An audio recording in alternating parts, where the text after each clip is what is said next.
Hi, I'm Rachel Bradshaw, and this is Massie Heritage Center's newest exhibit, American Indians of Coastal Georgia. There are so many artifacts in this exhibit that I cannot tell you all of my favorites. So, I'm just gonna tell you my top 5 favorite artifacts in this room, and then you can learn more. Ready, set, let's go. My first favorite artifact in the American Indian room is right here. This is a Clovis point.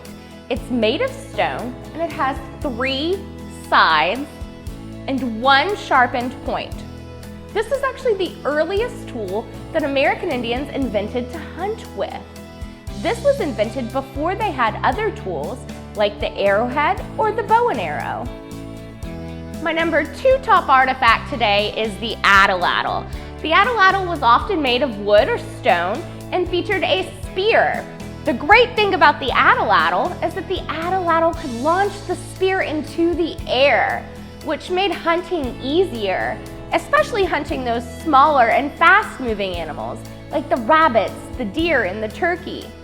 The atlatl was invented after the spear, but before the bow and arrow. My third favorite artifact is this fishing weir.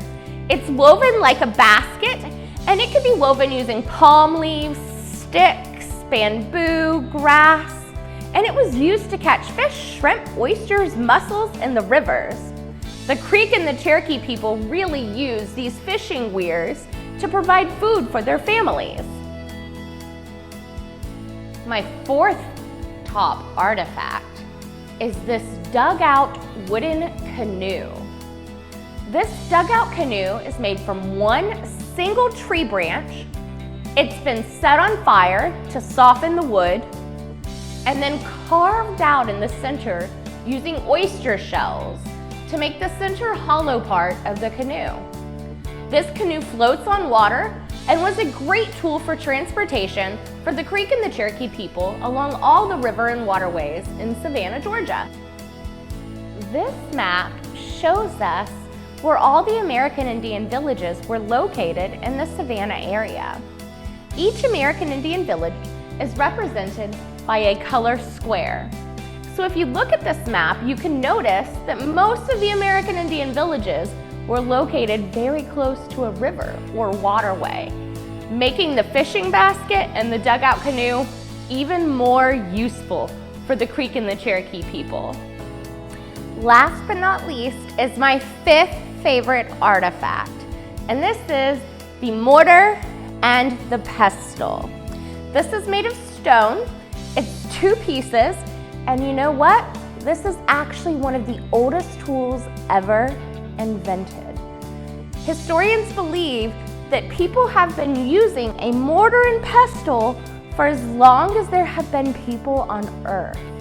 So what do you think they use a mortar and pestle for? Yeah, they used a mortar and pestle to mash up things, to grind things. Even in today's world, mortar and pestles are still popular. Can you think of anything that we might use mortar and pestles for today?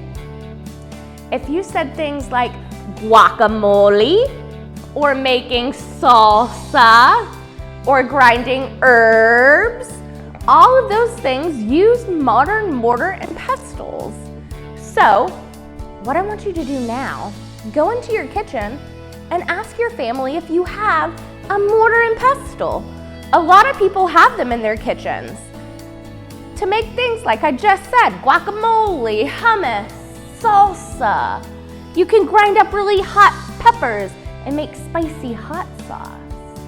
So go search through your kitchen because you might actually have something very similar to this ancient American Indian artifact that we have in our exhibit here at Massie.